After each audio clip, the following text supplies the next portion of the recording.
great to hear. If you've got any questions, please. Yes, please. I'm a pharmacist, and thank you to all of you. I think we are sometimes at a juxtaposition with trying to make changes and then infection control policies. I'm just wondering, for example, with the Gloves Off campaign and single-use plastics and trying to reuse equipment, etc. Any headway or any learnings from any of the ED project or any other work that's gone on so far that we can take to the higher powers to revisit IPC policies? I can answer for general practice. Quite a lot of the infection control policies are completely inappropriate for general practice, and if you challenge them, you find there's no evidence base for them at all. And certainly, it's very common that we know from lots of studies that people are wearing gloves completely inappropriately. They have no idea what benefit they're getting from the gloves at all. So it's really just challenging it and being aware that, why do it like this? Unfortunately, as junior nurses, junior doctors come through, they pick it up from their peer group that this is something they need to do when they don't. I think one thing we've learned is that the infection control people within trusts, for example, you might think that they're going to be against change, but actually they're, in some places that we've worked, they've been very, very supportive of better understanding of the real need for infection control.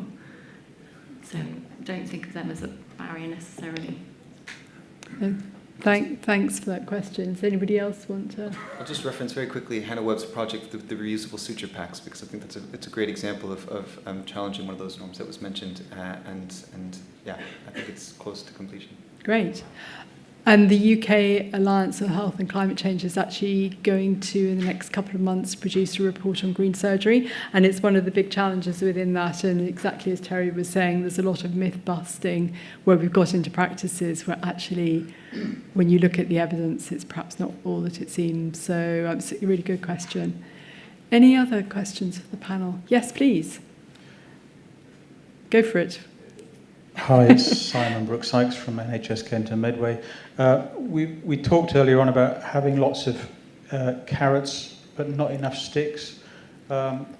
If you want to sell a pizza, or if you want to sell sandwiches or any other food item on the high street, you need to have a food hygiene certificate displayed at the front of your premises. Wouldn't it be a great idea if we could do the same for GP practices in relation to their sustainability criteria? Yeah, scores on the doors for general practice. We've got lots of stickers on the doors already. That's one of the problems. What do you think of that idea, though, so that people raise awareness? I'm promoting. CQC says that in its new regulations, practices, all healthcare facilities have got to be actually showing how they're going to be adapting for the future. So it's now a CQC requirement. So there are already rules there that shows that practices should be doing it. The great difficulty is when people are in survival mode, how you actually get them to take on things which they see as onerous. That's the big problem. It's a behaviour change issue. Can I just ask you, Terry, though? So with a toolkit, can they get something that they can then display? Yeah, oh yes. Yeah. So there's an award system. So and we started off with bronze, silver, gold. Now we've got platinum and diamond awards. Diamond is you are a net zero carbon practice. Nobody's achieved that yet. Literally in the next couple of days, there's the cut-off phase for submission, and roughly 10% of the practices that use the toolkit actually submit for an award. The other 90%, do stuff but don't submit for an award. And of those ones that do, it gets a bit competitive. They really get into it and they sort of take things forward. But the really great thing about that is some of the leading practices, they're showing us how to get to net zero because nobody else is telling them how to do it. They're discovering it all for themselves. So they're really pioneering the whole process for everybody else to follow. Okay, thank you. One final question before we break. Yes, please. Just a quick question, follow-up on the Great Ormond Street that was mentioned, have reduced their use of plastic gloves by a huge amount. I just wondered how is that being carried over to other trusts, and also is there overuse of single-use surgical masks, and is that being investigated? I think you're referring to the Solihull hospital. So we were not personally involved in that project. This is part of the research we did, and we realized that they had actually, executed this, amazing feat. But from my understanding, yes, they are trying to spread out the implementation of reusable gowns and gloves and masks in the hospital, and hopefully we would know more about that and be able to implement it in our program at some point too. I was just going to say, unfortunately, the COVID pandemic blew that out of the water a little bit, so it's very difficult, recovering from the mindsets that have been associated with the COVID pandemic, some of which are very appropriate, but that's been a real problem, actually taking forward on that Great Ormond Street work. But I think, so there is more, now there's more research done, so there were those early implementation studies, and the Royal College of Nursing, I think, was very heavily involved in one of those, and that's really helped to kind of spread that to other places.